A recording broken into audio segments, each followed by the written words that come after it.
আচ্ছা মাঝি কোথায়? প্রচুর লেট হয়ে যাবে। কি করব বলো, মায়ের শরীরটাও তো খারাপ, নাহলে এত এমার্জেন্সি আসতাম নাকি?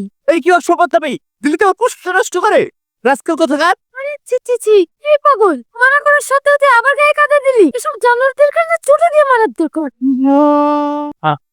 আমি আসছি। কি রে, এতক্ষণ আসতে পারলি? আর একটু আসতে পারছি নি? ঘুরে দেখি ঘুরে বস নাকি? এই তুই বকিস নি তো।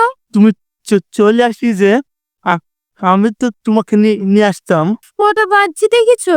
স্কুল যাওয়ার টাইম হয়ে যাচ্ছে না? চাইছে গো সূর্য মাথার উপর, কি সাবধান, কি সুন্দর লাগছে রে, কি মজা হইতো রে। জানিস, আমার এসব দেখার কোনো ইচ্ছা নেই। আমার ইচ্ছা করে তোর এই মুখটা দেখতে কত ভালো। আমার প্রতি তুই কত খেয়াল রাখিস। জানিস সালমা, সামনে মাসে কেমন আমি দৌড়াবো, কি একটা পাগল মারা গেছে, ওর সাথে সাথে দুনিয়া পাগল হয়ে গেলে নাকি? এত কন্যার কি আছে? হাপত বিদায় হইস। তুই কি মানুষ? একজন মারা গেছে আর তুই থেকে হাপ্পত বলছি? তুই জানিস এই কে? আজ চাকরি তো তুই সব তোর জন্য। আমার জন্য মানে? হ্যাঁ তোর জন্য। এই যে তোর সামনে যা বলটা শুয়ে আছে না, কে জানিস?